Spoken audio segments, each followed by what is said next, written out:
2024 లేదా 25లో డిగ్రీ లేదా బీటెక్ చదివారా? సాఫ్ట్‌వేర్ జాబ్ కోసం ఎదురు చూస్తున్నారా? అయితే కోడ్ జ్ఞాన్ 100 డేస్ కోర్సులో చేరండి, జాబ్ సాధించండి. Welcome to Suman TV. నేను మీ సుమన్ టీవీ నాగ్. భార్యాభర్తల మధ్య కనుక మూడో వ్యక్తి ఎంటర్ అయితే లీగల్గా ఉండేటువంటి కాన్సిక్వెన్సెస్ ఏ విధంగా ఉంటాయి అండ్ ఆ టర్మినాలజీ ప్రకారం కనుక మనం చూసుకుంటే దాన్ని ఏమంటారు? అసలు రెగ్యులర్గా మనం మాట్లాడుకునేటువంటి భాషలో అని కాకుండా లీగల్ టర్మినాలజీలో థర్డ్ వ్యక్తి కనుక ఎంటర్ అయితే ఏమని చెప్తారు అనేది ఈరోజు మనతో పాటు హైకోర్టు అడ్వకేట్ శశికాంత్ గారు ఉన్నారు. అది వారి మాట్లాడి తెలుసుకుందాం. Hello sir. Sir, wife and husband రిలేషన్షిప్లో కనుక థర్డ్ వ్యక్తి ఎంటర్ అయితే దాన్ని లీగల్ టర్మినాలజీలో ఏమని చెప్తారు? దానివల్ల వచ్చేటువంటి కాన్సిక్వెన్సెస్ దాన్ని ఎలా ఏ విధంగా ప్రూవ్ చేయాలి? నారాయణ గారు, మీరు తీసిన టాపిక్ యాక్చువల్గా మనం కనుక హిస్టారికల్గా వెళ్తే సెక్షన్ 497 అని ఐపీసీలో ఒకటి ఉండేది. మనం కొన్నేళ్ల క్రితం కనుక చూసుకుంటే సెక్షన్ 497 ఏం చెప్తుంది అంటే, భార్య కానీ భర్త కానీ అక్రమ సంబంధంలో ఉంటే దాన్ని ఇల్లిసిట్ రిలేషన్, అడల్టరీ అని దానికి పనిష్మెంట్ వేసేవాళ్ళు. మీ భార్యతో వేరొక వ్యక్తి రిలేషన్లో ఉంటే ఆ వ్యక్తి మీద క్రిమినల్ యాక్షన్ తీసుకునేవాళ్ళు ఇంతకుముందు సెక్షన్ 497 ప్రకారం. అదే భర్త వేరే ఒక ఆవిడతో ఉంటే ఆవిడ మీద తీసుకుంటానికి ఉండదు, భర్త మీద తీసుకోవచ్చు మళ్ళీ యాక్షన్. అంటే మగవాడి పైన యాక్షన్ తీసుకోవచ్చు ఇన్ ఎనీ ఇల్లిసిట్ రిలేషన్ అని ఇంతకుముందు 497 సెక్షన్ అది చెప్పేది ఐపీసీలో. ఇప్పుడు ఆ సెక్షన్ని తీసేస్తాం జరిగింది కొన్నేళ్ల క్రితం ఆ సెక్షన్ని సుప్రీంకోర్టు రద్దు చేస్తాం జరిగింది. ఎందుకు అంటే బాగా బ్రీఫ్గా వైడ్గా ఆలోచించి వేరే కంట్రీస్తో కూడా కంపేర్ చేసుకుంటూ ఎవరికి వాళ్ళకి ఇండిపెండెంట్ రైట్స్ ఉంటాయి. కొన్ని కేసెస్లో హస్బెండ్స్ ఎందుకు పనికిరాని వాళ్ళు ఉంటారు, ఆర్ కొన్ని కేసెస్లో కొంతమంది వైఫ్స్ సహకరించకుండా సతాయిస్తూ ఉంటారు హస్బెండ్స్ని. కాబట్టి ఆ సెక్షన్ అనేది రద్దు చేస్తారు. They have given dum freedom. ఈ ఫ్రీడమ్ని మన దగ్గర కొంతమంది సరిగ్గా వాడారు, కొంతమంది కూడా ఎక్కువ మంది, చాలా మంది దీన్ని మిస్యూజ్ చేస్తాం జరిగింది. అడల్టరీ అన్న పదాన్ని, అక్రమ సంబంధం అన్న పదాన్ని అపవిత్రం నుంచి పవిత్రం చేసేసారు చాలా మంది. అయితే ఈ మధ్య చాలా నాళ్ళు ఆ సెక్షన్ తీసేసిన తర్వాత, ఆ కోడ్ తీసేసిన తర్వాత చాలా మంది ఇబ్బంది పడ్డారు. అసలు దీన్ని ఎలా ఫేస్ చేయాలో తెలియక తికమక అవుతూ ఉన్నారు. చాలా మంది లాయర్స్ కూడా ఇంకా అలాంటివి మేము కంప్లైంట్ చేయలేము అనేసి చేతులు ఎత్తేస్తాం జరిగింది. అయితే ఈ మధ్యకాలం రీసెంట్గా ఢిల్లీ హైకోర్టు ఒక జడ్జిమెంట్ ఇస్తాం జరిగింది. ఆ కేసు ఏలినేషన్ ఆఫ్ ఎఫెక్షన్ మీద జడ్జిమెంట్ ఇస్తాం జరిగింది. మూడో వ్యక్తి ఎవరైనా ఇంటర్ఫియర్ అయితే మూడో వ్యక్తి కంపన్సేషన్ అడగచ్చు మూడో వ్యక్తిని, plus at the same time mental agony ఏదైతే ఉంటుందో దానికి కూడా పనిష్మెంట్ పడే అవకాశం మూడో వ్యక్తి ఎవరైతే ఎంటర్ అవుతారో వాళ్ళ మీద పడే ఛాన్సెస్ ఉంటాయి. ఢిల్లీ హైకోర్టు ఒక జడ్జిమెంట్, ఒక తీర్పు అలా ఇచ్చింది కూడా. ఓకే, దాని గురించి మనం ఈ వీడియో ఇవాళ తీస్తున్నాం. ఈ ఎలినేషన్ ఆఫ్ ఎఫెక్షన్ని అసలు ఎలా ప్రూవ్ చేయాలి? ఎవిడెన్సెస్ ఎలా సేకరించాలి? క్రిమినల్ కేసు కిందకి వస్తుందా, సివిల్ కేసు కిందకి వస్తుందా, ఏ విధంగా ఉంటుంది? చట్టాలు అసలు అటువంటి వాటికి ఏం చెప్తున్నాయండి? నాగరాజు గారు చాలా మంచి క్వశ్చన్ అడిగారు. ఇది క్రిమినల్ కేసు కిందకి రాదు, this will come under civil case.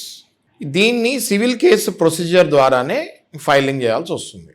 అయితే మూడో వ్యక్తి, ఫర్ ఎగ్జాంపుల్ ఒక కేసు ఉదాహరణ తీసుకుంటే, మూడో వ్యక్తి వీళ్ళ ఫ్యామిలీలోకి ఎంటర్ అయ్యి రచ్చ చేసేసరికి ఇటు సైడ్ ఉన్న వైఫ్ ఎవరైతే ఉందో చాలా సఫర్ అయ్యి ఒక 6 నెలల నుంచి 1 సంవత్సరం వరకు మెంటల్ యాగనీ పడుతూ, హస్బెండ్ అసలు ఇంట్లో ఖర్చులకు కూడా డబ్బులు ఇవ్వకుండా, డొమెస్టిక్ ఎక్స్పెండిచర్స్ని నల్ అండ్ వాయిడ్ చేసేసి, అంటే ₹1 కూడా ఇవ్వకుండా ఆ ఫ్యామిలీని అలా వదిలేసి ఆమెతో తిరుగుతూ ఉంటే, ఆ తర్వాత ఆమె ఈయనని వదిలేసి వెళ్ళిపోతే, అప్పుడు ఈమె చేయాల్సింది ఏంటి అంటే ఇమీడియట్గా ఒక సివిల్ కేసు, ఒక మంచి అడ్వకేట్ని పట్టుకొని, అంటే ఇప్పుడు డైవర్స్ లాయర్స్ వేరే ఉంటారండి, ఇది again this will come under civil case. కాబట్టి మీరు డైవర్స్ లాయర్స్కి ఇది ఇస్తే వాళ్ళ అనుభవాలు బట్టి చేయగలుగుతారా లేదా అన్నది మీరు తెలుసుకోవాలి. ఓకే, ఎందుకంటే ఈ సివిల్ కేసు కింద, టిపికల్ డైవర్స్ కేసు కాదు ఇది. సో సివిల్ కేసు కిందకి తీసుకొని దీన్ని ఏం చేయాలి, ప్రొసీజర్ ప్రకారం స్టెప్ బై స్టెప్ నేను మీకు చెప్తాను ఏం చేయాలి. ముందుగా మూడో వ్యక్తికి ఒక నోటీస్ పంపించాలి. అంటే ఎవరైతే పానకంలో బుడకలాగా వచ్చారో ఆ మహిళకి ఈ మహిళ వైపు నుంచి అడ్వకేటు ఒక నోటీస్ పంపించాలి. ఏమని పంపించాలి? మీ ఇంటర్ఫియరెన్స్ వల్ల ఫ్యామిలీ చిందరవందర అయిపోయింది, మాకు ఎంతో డిప్రెషన్లోకి లోన్ అయ్యాము, ఆరోగ్యాలు పాడైనాయి, గత సంవత్సరం నుంచి మాకు ఇంత డబ్బులు లాస్ కూడా అయినాయి, డబ్బంతా మీ మీద పెడతాం జరిగింది, కాబట్టి దయచేసి మీ మీద పెట్టిన డబ్బుని మాకు జరిగిన మెంటల్ యాగనీకి అంతా కలిపి ఒక ఎక్స్ అమౌంట్, అది 1,00,000 నుంచి 50 లక్షలు అవ్వచ్చు, అప్పుడప్పుడు ₹1,00,00,000 కూడా అవ్వచ్చు, ఈ అమౌంట్ మీరు తీసుకున్న డబ్బు ప్లస్ కంపెన్సేషన్ తిరిగి మీరు 15 రోజుల్లో నెల రోజుల్లో మీరు తిరిగి ఇవ్వాలి అని నోటీస్ ఒకటి ముందు అడ్వకేట్ పంపించాలి.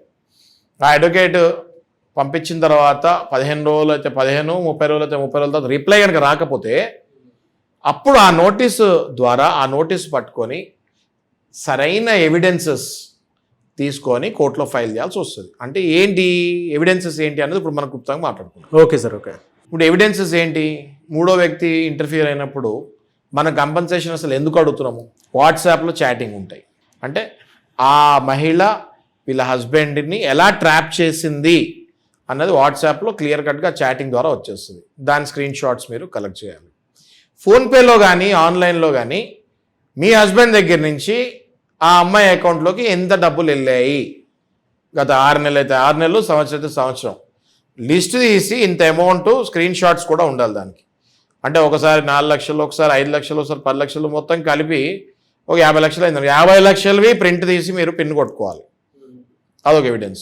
Next phone calls. మీ హస్బెండ్ ఫోన్ నంబర్ ఏదైతే ఉంటుందో గత 6 నెలల నుంచి డీటెయిల్డ్ బిల్లింగ్ అప్లై చేయాలి. మీ పర్టికులర్ టెలికాం ఆపరేటర్ తోటి డీటెయిల్డ్ బిల్లింగ్ అడిగితే ఖచ్చితంగా ఇస్తారు. ఈ 3 ఎవిడెన్స్లు కాకుండా మీ హస్బెండ్ ప్లస్ ఆ థర్డ్ పర్సన్ కలిసి తిరిగిన హోటల్స్ ఏదైనా వెళ్తే ఆ హోటల్ బిల్స్, స్టే చేస్తే ఆ స్టే చేసినప్పుడు రిజిస్టర్లో ఎంటర్ అవుతుంది. ఎవరెవరు స్టే చేశారు ఏంటి, వాళ్ళ ఆధార్ కార్డులు, ఏ డేట్ స్టే అయ్యారు అన్నది, దాని ఎవిడెన్స్ హోటల్ దగ్గర నుంచి తీసుకోవాలి. ఇవే కాకుండా రెస్టారెంట్లు ఎప్పుడెప్పుడు తిరిగారు మీ హస్బెండ్, మూడో వ్యక్తి రెస్టారెంట్స్ ఎప్పుడెప్పుడు తిరిగారు దాని బిల్స్, షాపింగ్ ఎప్పుడెప్పుడు చేశారు అంటే ఆ మూడో వ్యక్తికి మీ హస్బెండ్ ఎంతెంత షాపింగ్ చేశారు, క్రెడిట్ కార్డు బిల్స్ ఎంత అయినాయి, కారు, కొంతమంది అయితే ఏకంగా కార్లు కూడా కొనిచ్చేస్తారు. ఏంటి వాళ్ళ హస్బెండ్ పేరు మీద ఉంటుంది కారు, ఆ కారు హస్బెండ్ పేరు మీద నుంచి ఈఎంఐ మొత్తం క్లియర్ చేయించుకొని వాళ్ళ పేరు మీదకి మార్చుకుంటారు. అలా మార్చుకుంటే RC to RC transfer copy అయినప్పుడు పాత ఆర్సీ, కొత్త ఆర్సీ ఇవి తీసుకొని నగలు, గోల్డ్ షాప్లో కూడా కొంచెం గోల్డ్ తెలుసు కదా మీకు, ఇంకా ladies they love gold right. So gold ఏమైనా కొనిచ్చుంటే ఆ గోల్డ్ బిల్స్ ఇవన్నీ కూడా ఎవిడెన్సెస్ కిందకు వస్తాయి. నాగరాజ్ గారు సరే, ఈ ఎవిడెన్సెస్ అన్ని తీసుకుని మన కోర్టులో ఫైల్ చేస్తే అక్కడ నుంచి ప్రొసీజర్ ఎలా ఉంటుందండి? మంచి క్వశ్చన్ అడిగారండి. ఈ ఎవిడెన్సెస్ అన్ని తీసుకొని మనం కోర్టులో ఫైల్ చేస్తే వెంటనే సెక్షన్లో కేసుకి నంబరింగ్ అవుతుంది. మన కేసుకి ఒక నంబర్ వస్తుంది. ఫస్ట్ మన కేసుకి నంబర్ రాగానే హీరింగ్ ఉంటుంది. అంటే హీరింగ్ డేట్ అని ఒకటి వస్తుంది. ఎప్పుడైతే నెక్స్ట్ హీరింగ్ డేట్ ఉంటుందో ఆ టైంలో అవతల వైపు ఆ మహిళ ఎవరైతే ఉన్నారో, ఎవరి మీద అయితే మనం నింద వేసామో వాళ్ళు ఏమవుతారు, మనకి డిఫెండెంట్ అవుతారు. మనం ఏమవుతాము, ప్లెయింటిఫ్ అవుతాము. సివిల్ కేసు కదా ఇది, మనం ప్లెయింటిఫ్ అవుతాము, వాళ్ళు డిఫెండెంట్ అవుతారు. ఆ డిఫెండెంట్ ఆ మహిళ వాళ్ళ వైపు నుంచి ఒక లాయర్ని పెట్టుకోవాలి. ఆబ్వియస్గా ఇవన్నీ అబద్ధాలని చెప్తారు కదా. ఆబ్వియస్గా డిఫెండెంట్ ఏం చేస్తారు, ఫస్ట్ ఆ లాయర్ తోటి వకాలత్ తెప్పించి ఆ లాయర్కి ఏవో అబద్ధాలు చెప్తారు అన్నీ. ఆ లాయర్ గారు మరి తెలిసినా కూడా మరి తప్పదు కదా, ఆవిడ తరపు కాబట్టి తెలిసినా తప్పదు కాబట్టి ఇవన్నీ అబద్ధాలు, ఇవన్నీ ఏం లేదు, ఇవన్నీ అబద్ధాలు, వాళ్ళొక రిటర్న్ స్టేట్మెంట్ వేస్తారు. దానికి మళ్ళీ అబద్ధాలు అని చెప్పినప్పుడు మనం ప్రూవ్ చేయాలి కదా ఇవి అబద్ధాలు కాదు నిజాలు అని. అప్పుడే ఇందాక చెప్పాను కదా ఎవిడెన్సెస్, ఆ ఎవిడెన్సెస్ అన్నీ అప్పుడు పనికొస్తాయి. ఈ ఎవిడెన్సెస్, ఈ బిల్స్, ఒరిజినల్ బిల్స్ మనం ఏదైతే రాసామో ప్లెయింట్ కాపీలో, ఏదైతే మనం వేసామో ప్లెయింట్లో, అవన్నిటివి ఎవిడెన్సెస్ తీసుకొని గోల్డ్ బిల్లు, ఈ బిల్లు, ఆ బిల్లు, ఏమేమి రాసామో అన్ని బిల్స్ మన దగ్గర పెట్టుకొని తీసుకొని వెళ్ళి including call bill, detail call bills అవన్నీ కూడా మనం కోర్టులో ఎవిడెన్స్లో సబ్మిట్ చేయాలి. ఓకే, వాళ్ళు ఏదైనా ఎవిడెన్స్లు వేస్తే వేస్తారు, వాళ్ళు కూడా ఇవన్నీ అబద్ధాలు అని ప్రూవ్ చేస్తానికి ఏదైనా వేస్తే వాళ్ళు వేసుకుంటారు. మనల్ని వాళ్ళు క్రాస్ వెరిఫై చేస్తారు, క్రాస్ ఎగ్జామినేషన్ చేస్తారు.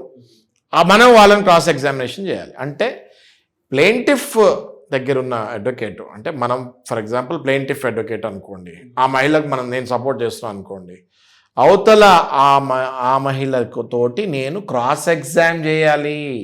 అంటే నేను ప్రూవ్ చేయాలి, నేను చెప్పిందంతా కరెక్ట్, ఇదిగో నా దగ్గర ఈ బిల్లు ఉంది, ఇదిగో నా దగ్గర ఈ బిల్లు ఉంది అని ప్రతి point, every point cross exam చేసి మనము జడ్జి గారి ముందు ప్రూవ్ చేయాలి మనం చెప్పింది కరెక్ట్ అని, వాళ్ళు చెప్పింది రాంగ్ అని మనం ప్రూవ్ చేయాలి. తర్వాత మన వైపు వాళ్ళు క్రాస్ ఎగ్జామ్ చేస్తారు. ఓకే, ఎట్లా మనం చెప్పిందన్నీ తప్పులని వాళ్ళు ఏదో ట్రై చేస్తారు. ట్రై చేసిన తర్వాత జడ్జి గారికి అన్నీ తెలుస్తాయి. లాస్ట్లో మన ఇద్దరు అడ్వకేట్స్ ఆర్గ్యుమెంట్స్ ఉంటాయి, పరస్పర ఆర్గ్యుమెంట్స్ ఉంటాయి. ఇద్దరు అడ్వకేట్స్ ఆర్గ్యుమెంట్లు కోర్టు వారు వింటారు, జడ్జి గారు వింటారు. వినిన తర్వాత లాస్ట్లో కోర్టు తీర్పిస్తుంది, దాన్ని జడ్జిమెంట్ అంటారు. అప్పుడు ఆ తీర్పు ఏమని ఇస్తుంది, రెండు వైపులు వాదనలు వినిన తర్వాత ఆ తీర్పు ఒకవేళ మనం చెప్పిందంతా కరెక్ట్ అని జడ్జి గారు విశ్వసిస్తే 100% మనకి ఇమ్మీడియట్గా కంపన్సేషన్ ఇవ్వాలి అన్నది ఆర్డర్ వస్తుంది. ఎంత రావచ్చు సార్ అసలు కంపెన్సేషన్ అంటే? దగ్గర ఇప్పుడు నా అనుభవం బట్టి ఈ ఖర్చులు ఇవాళ జనరేషన్ ఖర్చులు ఇవన్నీ చూసుకుంటే 50 లక్షల నుంచి ₹1 కోటి వరకు కంపన్సేషన్ వచ్చే ఛాన్సెస్ ఉంటాయి. సో చాలా మంది సఫర్ అవుతున్నారులేండి, వాళ్ళకైతే ఈ వీడియో చాలా అడ్వాంటేజ్ అవుతుంది. చాలా అడ్వాంటేజ్ అండి. మనము పూసగుచ్చినట్టు ఎవ్రీ పాయింట్ చెప్పాము, మీరు ఎలా ప్రొసీడ్ అవ్వాలి అన్నది. మీరు అవేర్నెస్ పెంచుకోండి. మీరు కనుక ఇలాంటి ఇబ్బందులు పడుతుంటే వెంటనే ఇంతకు ముందు వరకు 497 తీసేసిన తర్వాత చాలామంది మహిళలు బాధపడ్డారు. ఇప్పుడు నేను ఆ మహిళలకు చెప్తున్నాను, ఇంతకు ముందు సెక్షన్ కంటే ఇది చాలా బాగుంది. ఎందుకంటే ఇందులో ఇంతకుముందు సెక్షన్ మీరు ఓన్లీ జైలు 2 నెలలు బెయిల్ తీసుకుని వచ్చేస్తే ఇలా జరిగేది. ఇప్పుడు అలా కాదమ్మా, మీకు ఏం లాస్ జరిగిందో ప్రతి రూపాయి వెనక్కి వస్తుంది. మళ్ళీ ఫ్యూచర్లో మీ హస్బెండ్ జోలికి వెళ్లకుండా కూడా కోర్టు ఆర్డర్ ఇస్తుంది. Very good information. Thank you sir, thank you so much అండి. థ్యాంక్ యూ నాగరాజ్ గారు.